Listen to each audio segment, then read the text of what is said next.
Thank you for sacrificing your networking break. Hopefully we'll make this worth your while. So 25 years I spent in project development, and more recently have set up a VC and an esoteric investment platform we call Full Circle. And one of the things that we thought we would do this morning is to kind of look at some of these tech-enabled changes that we're all seeing, certainly from my eyes, in my new VC world, whether it's blockchain or whether it's fintech, or whether it's payment platforms that are emerging from a customer and utility standpoint, and then try to apply it to our world of development. Try to ask questions about speed and disruption and our profession that has been there for a couple of hundred years. Is anything going to change from a project financing standpoint? Is anything going to change from a land title standpoint? Is anything going to change in terms of how long it takes to get ESIAs approved or project financing raised for our projects? So let me start by we've got a great panel here between Sean, Ellen, and Chris, the leading developers on the continent. Let me start by when you said there are worse options to project finance, Sean was thinking of the balance sheet of OEMs and EPCs. Yes, those can be worse, particularly if they're bridge financings. But I think, the way I think about it is, and I agree with Ellen and Chris, that I think small-scale projects is really where new technologies is going to be relevant in the short term. When I think about mobile phone technology, the reason mobile phone technology worked in Africa is because they could easily deal with the payment risk.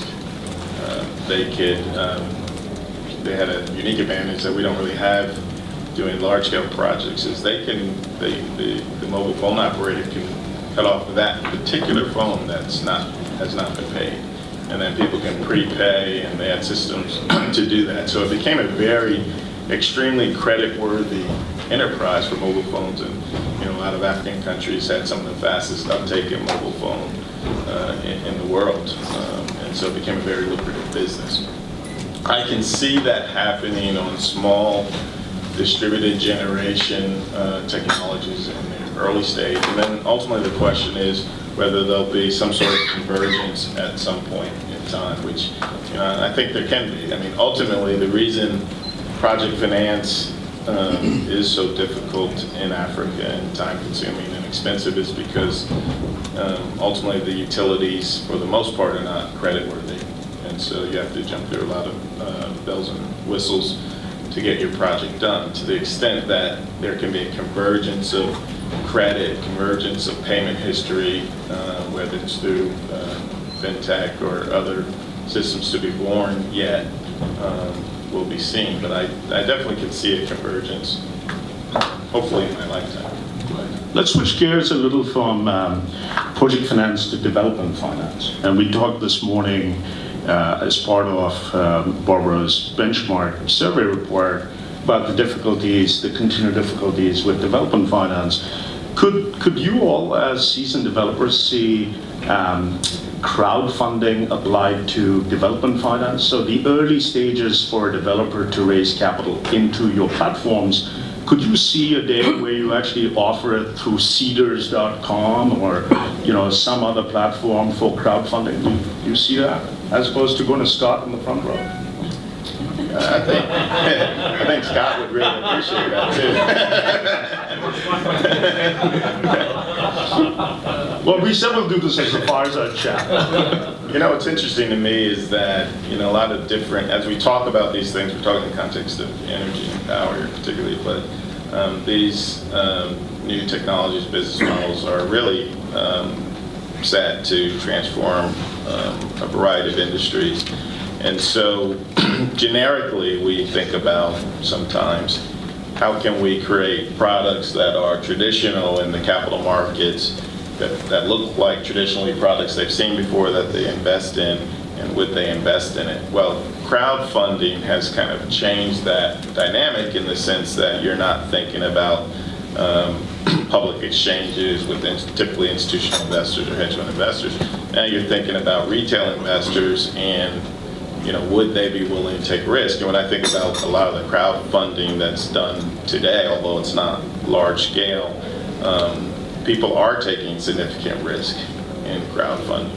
So the question ultimately is, can you raise a few $1 million for early funding risk from for a greenfield project to maybe do environmental study or feasibility study and the like to kick your project off? And what does that mean then for what's the give, as Vishal wanted to get, what's the give then? Do you have to give the crowdfunding?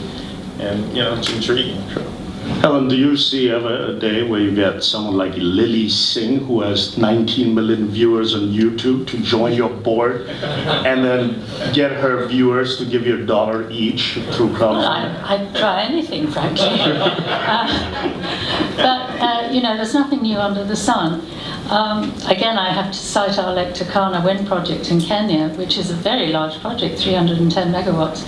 The original developer of that raised the original development funding from about 60 Dutch dentists and farmers and friends of friends, friends and fools and family, as they say.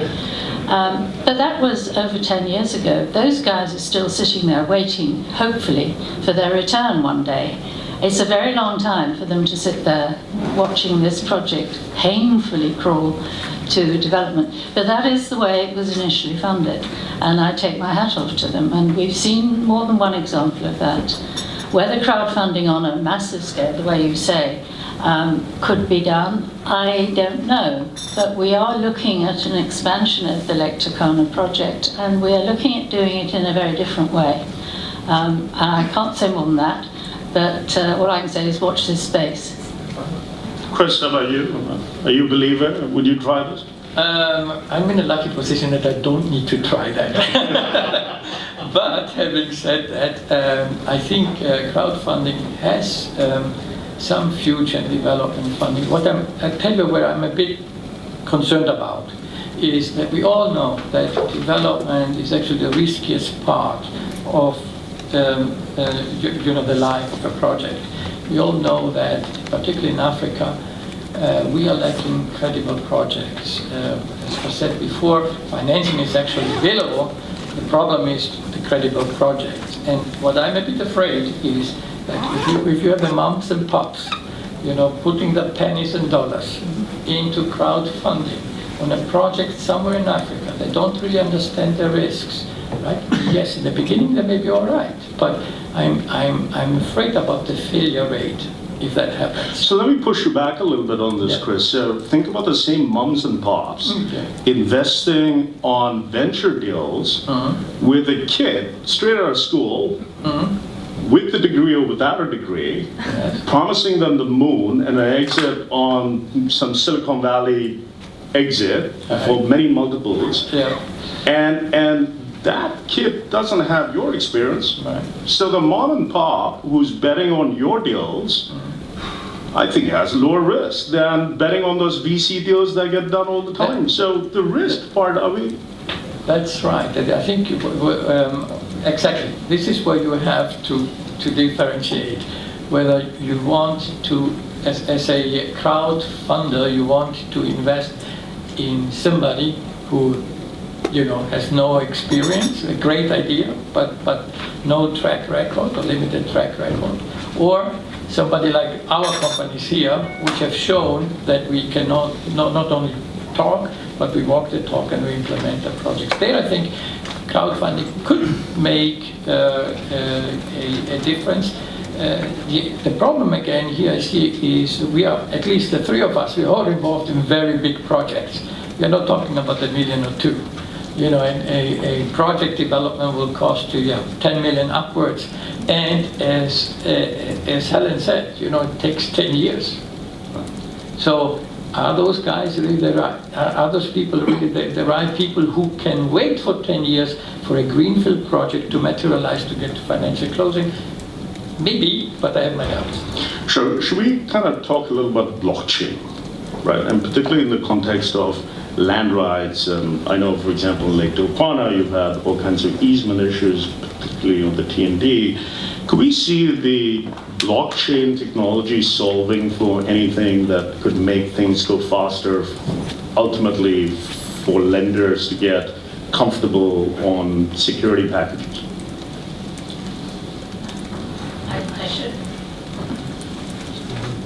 I should say that, just to set the record straight, on Lake Turkana, the wind farm itself has not had land problems. We've been fine there, but the land problems have arisen quite seriously on the transmission line. Now, you might argue that that was predictable. In fact, it was predictable. Firstly, the transmission line is being done in the public sector, and secondly, it's 400 kilometers long. It goes through all sorts of different classes of land: tribal land, common land, private land. It was always going to be a headache, and it has proved to be just that. I think blockchain technology, given what we've all agreed, is currently a problem with access to the internet and so on. But in future, I think it would be a tremendous asset to be able to have an unalterable register once and for all of land transfers, the price that was paid for the land, who owns the land. These things are today not clear. We often find along the transmission line, which we helped with, it wasn't part of the project, but we tried to help. There were different claimants to the land. Sometimes 3 people all maintained they owned the same land, and the registers were very, very poor and incomplete. So I do think there's an enormous future there for the land is a problem in almost all countries in Africa because of poor record keeping and obviously conflicting claims. And often the owners are absent, whereas the blockchain exists somewhere in the internet. It's not physically on the African continent, so it would help a lot, but it's going to take time. Good. We're always looking for ways to reduce transaction costs. So, what's uniquely beneficial about blockchain technology is that it's designed to be able to see readily and keep track records of ownership or transaction terms or the like fairly free. I don't know if Raj is going to like that, but as a developer, that a lot of our risk occurs because of the expenditures to solve problems, to search out and solve land issues, to search out and solve, you name it, a variety of issues related to the transaction or to the project, and to anything we can do to give ourselves and lenders comfort of the resolution. We're all for that. And again, I think it's going to be hard for developers to kind of push this technology. It's going to be something that I think for the most part government on land issues and other issues, transaction issues, would have to employ. But places like Ghana is clearly trying to digitize their world. So I'm hopeful. Great. Should we take some questions from the audience? A couple of questions, man. Why am I not surprised? Charge is up. Yeah. So listen, I think the picking up your point, Sean, I think, and I'll just address it. All of us want to do deals quicker, whether you're lawyers, developers, etc. But my question for you is that, so let's take blockchain as an example, right? So I'm working with a small company that's trying to develop blockchain to secure land title, deal with land title issues. Now, if you went down the blockchain route and you partnered with these smaller companies that actually says, okay, when you have a project, create a blockchain for my projects. It's not just about land, it's about easements, it's about your project development agreements, etc. Why would you do that, number one? Number two is come back to your point about CEDAs and you're not invested in CEDAs. The beauty about CEDAs is that it has a template, right? So everyone comes up and says, there's no discussion about the terms of the subscription. That's the terms. You either want it or you don't want it. So you completely take out the discussion on and that's about. Nor do you have to deal with 10,000 investors. Someone else. No, but yeah, someone is dealing with 10,000 investors, and these are the terms, and this is the valuation, and you either like it or you don't like it, right? So why wouldn't you do that for development projects? On the blockchain. Oh, you want to do? Yeah, because we need permission. Can I ask a question? Thank you. This crowdsourcing, let's change it a little bit and say that maybe you go wholesale, not retail, and you take those investors that can take the risk, say foundations. So under the Sustainable Development Goals, for example, the major foundations in the world are called SDG funders. And you have Hilton with $9 billion and Ford and a whole host of them saying they want to fund the SDGs and by extension infrastructure. And why not infrastructure in Africa? So one of the things we've sort of brainstormed to no successful resolution yet is having an interactive map where foundations, along with institutional investors, could say, hey, I want to do an energy deal. Select energy, you get your little dots, you can telescope down into the energy projects. You know, why not apply, just to start, before we get to blockchain, just being able to inform those that are interested in supporting important projects that are going to accelerate the SDGs or social impact investors or whatever, down to the projects.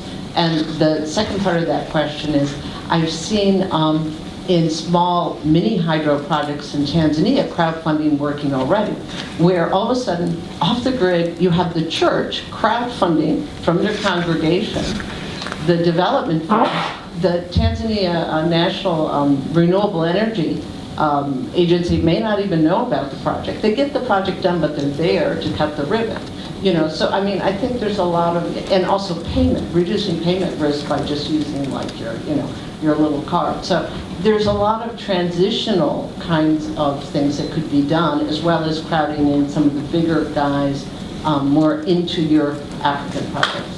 So should we deal with those two first, and we'll come back? I mean, it's hard for some of us to process 6 questions at one time. So let's do the blockchain and the question of doesn't it make sense from a security package and documentation standpoint, and then we'll talk about crowdfunding and whether we can be more inclusive, perhaps through a wholesale model as opposed to going to the mom and pop retail model. So let's do blockchain first. Yeah, you know, Raj, you asked a very important question, which was, why would we do that? And if we're successful for those developers that can be successful in their project, you know, it's a bit of a competitive advantage, you know, keeping a black box. And, you know, to the extent you make information available, that then potentially creates more competition for us from smaller players. So, you know, it's something that we'd have to think about. With that said, you know, we've had situations where, for example, we want to do an environmental study or air study on our site. And to do that, we need air study information from adjacent plants or other information. And, you know, fortunately, we were able to go to that party or parties and get it. But, you know, it'd be much smarter from a government's perspective to have that information available. I personally think the driver for credible information, if I could put blockchains in that category, has to come from the governments. The blockchain. Should we talk about sort of this continued dialogue around crowdfunding, but maybe go one level higher and say foundations and wholesale type? Can we make this inclusive as opposed to going into a $500 million or $1 billion project with 2 or 3 people? Is there any merit to kind of opening it up a little, as VCs love to do? Yes, please. I'm happy to take that. I think this is Barbara's question about the SDG funders, the foundations and so on. Institutions don't like development risk. They like to come into a project when it's cooked, safe, and ready to go. One of the ways they get around that is they don't generally invest in individual projects, even if they are as large as has been said, but they will invest at a higher level in a fund or occasionally in a corporation. But then as the fund or the corporation, you find you're still shackled by the same restrictions on whether your shareholders at that point will be willing to take development risk. And it doesn't really solve the problem. The big problem, well, there are two big problems, as Chris has alluded to. One is the shortage of decent projects, and the other is the shortage of early stage development capital. And typically, I mean, the wonderful example that Barbara cites about a church crowdfunding its own small generation project, I think that there should be lots of those. That really has to be the way to go. Crowdfunding the big grid-connected projects that we three do, which are essential for the economic development of the continent, I think that's a very different proposition, and it's not for the faint-hearted. If I may just add to this, I fully agree with what Helen says, but I do believe that there is a dramatic amount of opportunity for crowdfunding for exactly what you said, Barbara, the small project. Because we all know Africa will never be interconnected like we have in the United States or in Europe. So there will be small grids, off-grids, and I do, as a matter, believe that this is the next step of development in Africa, where, you know, smaller developers, churches, as you said, will have to come in and provide the 0.5 megawatts here, the 1 megawatt there. But maybe for us, the big guys, sorry for using that term, you know, this is, you know, maybe too small. But for the local guys who have a local interest in providing the people with power, even if it is just 1 megawatt, you know, it's more than just money, investing money. It's about developing their area there, and therefore you can see, I mean, investors, local investors doing this, you know, they see it as way beyond a return on their investment, but actually the development of their local vicinity there. And therefore, I do believe there is a future for crowdfunding for the small little applications, and there are many of them in Africa, but maybe not the mainstream large applications that we are talking about, which are still quite needed, right? Considering that more than 600 million people in Africa do not have access to power. There were a couple of questions at the back. I know. Please go ahead.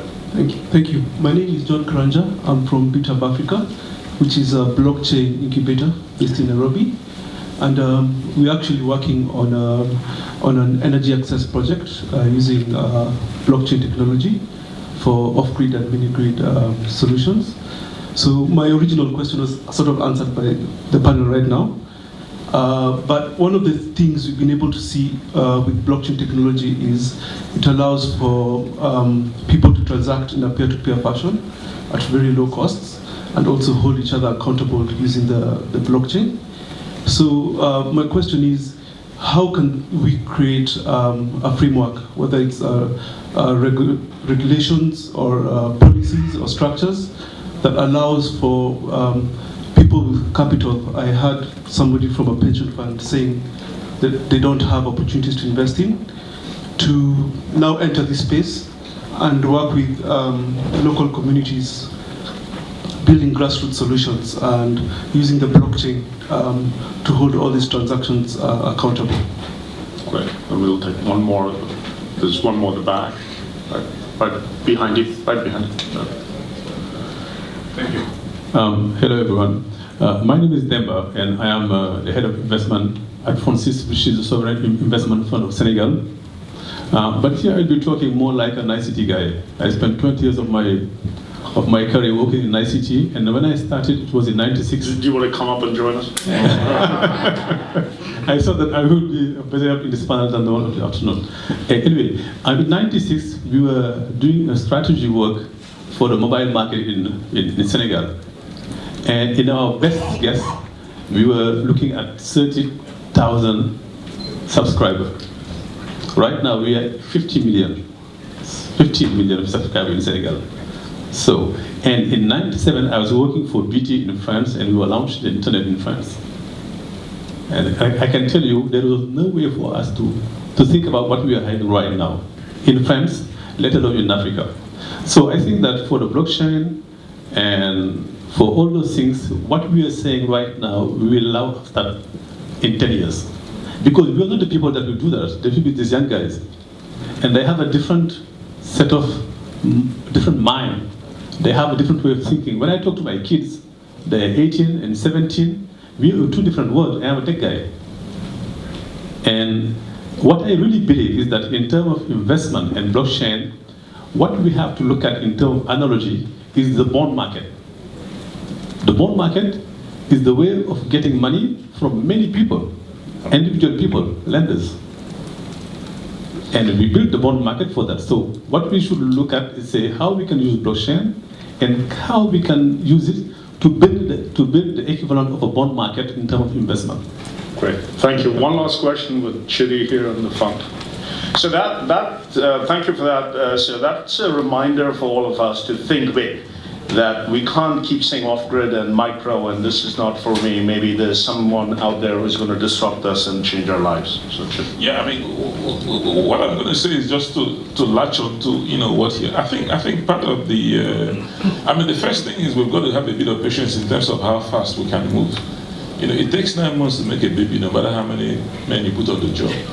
So to solve the infrastructure problem will take a bit of time. So we've got to do that. The second point I want to make is just to address what Chris has said. I think part of the problem is that we think, and I want to use energy specifically, we're thinking of traditional infrastructure. The point is that, when you talked about mobile phones, if we waited until the day we put wires all around Africa, we would never have the penetration we have. So I think we need to think differently, a totally different paradigm about power. I ask people, why do we need the grid when we have the sun? The sun is a natural grid. So the key issue is how can we, segregate infrastructure, what's supposed to be on the grid, what's not on the grid, how can we use blockchain, have a massive penetration. You're looking at the sort of success we've recorded with mobile phones. So that's where I'm just coming from, that we need to sort of, start looking at non-traditional ways. And like he has said, particularly with the young people, bringing them into infrastructure. We in ICRC, we're just about to open the ICRC Academy in Nigeria, and that's focused on bringing in young people, new ideas, because the old way would not be able to work. That's just a point I just want to make. Okay. I have to agree that something's got to give. Something has to change. Maybe we're not being ambitious enough, and I accept that criticism. We will look at almost anything that makes economic sense. I think there was a very interesting study published in February by the Center for Global Development that asked people in, I think it was 12 African countries, a number of questions about their power supply. How reliable was it? What did they want? What did they not have? What would they like to have? And it's fascinating. I would recommend it as reading for anybody. And one of the things they found was that although people are happy to have small solar lanterns or whatever, there very, very quickly comes a point when they want more. They want more power. They want connection to the grid. And everybody said the same thing, that they want to be connected to the grid. Now, that's not going to happen. We all know that. You go to rural areas in Nigeria, when are you going to see the grid there? I don't know. I ran a utility. And every time I looked at the economics of extending the grid to these rural communities, it made no sense for us. So a different way has to be found. But the problem with a lot of small distributed sources of generation is they're not powerful enough. What people want, above all, is to be able to run a television reliably all the time. And that's what they're not getting, and that's what they really would like to see. So anything we can all do to facilitate that sort of development, I think is very worthwhile. So we have a Kenyan on the front cover of the AI magazine this time, a Kenyan as a moderator right now. It's fitting, therefore, that we answer the Kenyan question last. So why don't we do that for John's question? Yeah, my view of all of this really is that it's not going to start with, with the grand scheme. It's going to start by solving particular problems. Land is one, environmental may be another, as opposed to, what would be great is to be able to use blockchain technology to track every electron and who it's getting sold to. That would be ultimately the coup de grace that way. we don't have, as power generators, we don't have visibility to where those electrons are going, and we should be paying. So that's why ultimately you have a distributor called the utility, and that's utility in the middle to fill the gap. And that's why, I don't think it's a matter of thinking big, although I think crowdfunding, there is some potential application at a large scale. But from a blockchain technology perspective, I think it's really going to be an effort to solve one problem at a time, and hopefully over time, then it grows. I see it very relevant because a lot of the capital that I spend in development is trying to prove out something that we believe, and a lot of money gets spent trying to give us comfort. Ultimately, many times we can't prove it, but at least give us comfort that what we believe is going to happen, or what the law is, or what the situation is going to happen. And blockchain is a way to reduce that cost and to prove it out quickly and cheaply.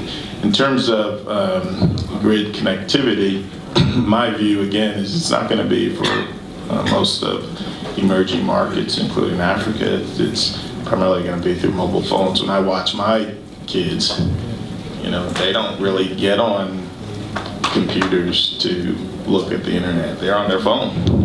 They have computers available. They have a TV that's internet connected available. That's not what they do. They're on their phone. I don't do it because I can't see, but they can. And so I do think that connectivity is available, or at least around the corner, for a lot of citizens in Africa, but you also need power. Also, the last thing I would say about power is we probably should think about it a little different. I, like Helen, have been in this business probably too long, and we think about providing reliable power, 99% availability from our power generators, 95% availability. But, when you're talking to people who don't have electricity at all, is it important to provide 99% available electricity? Is it better to at least provide 50% of the day? Just enough so that they can, have some connectivity during the day to the grid or whatever, use those to learn and develop and stuff. So I think we have to think about it a little different. Ultimately, my concern about distributed generation is nobody has really cracked the financial model, in my view. How do you make money for investors in that small scale power space? Chris, Helen, afterwards. Yeah, maybe. I've read recently a study which actually said that if in Africa the governments want to achieve in the medium term, the targets that they've come up with respect to the power supply, investments would need to increase 5 to 6 folds from what it is today. So that shows me that there is a lot of opportunity for investment in the African continent. But I would echo what my co-speakers here are saying.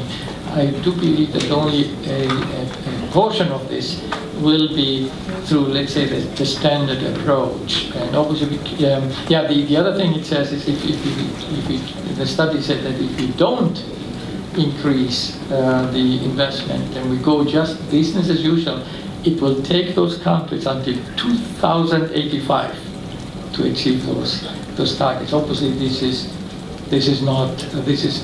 simply not possible, and therefore something has to give, as Helen always says.